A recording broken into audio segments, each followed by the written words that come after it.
Hi అండి. లేనిపోని గొప్పలకు పోయి అనవసరమైన ఇబ్బందులు తెచ్చుకోకు. ఈ చిన్న వాక్యంలో ఎంతో లోతైన అర్థం దాగి ఉంది. ప్రతి మనిషి జీవితంలో ఈ సూత్రాన్ని పాటిస్తే నిజమైన సంతోషాన్ని, ప్రశాంతతను పొందగలడు. మాటలోని లోతైన అర్థం గురించి చెప్పుకుందామా? మన సమాజంలో చాలామంది తమ స్థాయికి మించిన జీవితాన్ని గడపాలని ప్రయత్నిస్తూ ఉంటారు.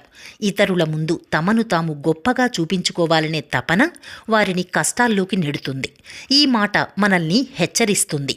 నిజమైన సంతోషం బాహ్య ప్రదర్శనలో కాదు, మన జీవితాన్ని మన స్థాయిలో సంతృప్తిగా గడపడంలో ఉంది అని. జీవితంలో అనువర్తన. ఆర్థిక జీవితంలో మన ఆదాయానికి తగ్గట్టుగా ఖర్చు చేయడం, అనవసరమైన అప్పులు చేయకపోవడం, భవిష్యత్తు కోసం పొదుపు చేయడం.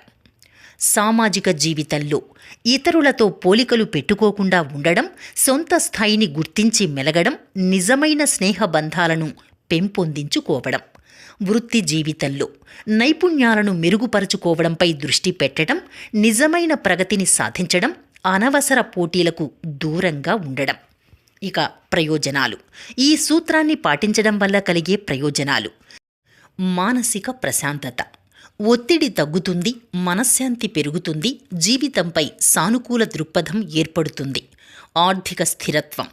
అనవసర ఖర్చులు తగ్గుతాయి, ఆర్థిక భద్రత పెరుగుతుంది, భవిష్యత్తు కోసం పొదుపు చేయగలుగుతాం. ఆరోగ్యకరమైన సంబంధాలు. కుటుంబంతో మరింత సమయం గడపవచ్చు, నిజమైన స్నేహితులను గుర్తించగలం, సామాజిక ఒత్తిడి తగ్గుతుంది. ఆఖరిగా, లేనిపోని గొప్పలకు పోయి అనవసరమైన ఇబ్బందులు తెచ్చుకోకు అనే ఈ మాట కేవలం ఒక సలహా మాత్రమే కాదు, ఇది జీవిత విజయానికి ఒక మార్గదర్శక సూత్రం. మన జీవితాన్ని సరళంగా, నిజాయితీగా గడిపితే అదే నిజమైన సంతోషానికి, ప్రశాంతతకు మార్గం. ఇతరుల జీవితాలలో కూడా వెలుగు నింపగలదని నమ్మకం. కాబట్టి మనకు ఏది అవసరమో దాన్నే తీసుకోవాలి, ఏది అనవసరమో దాన్ని త్యజించి తీరాలి.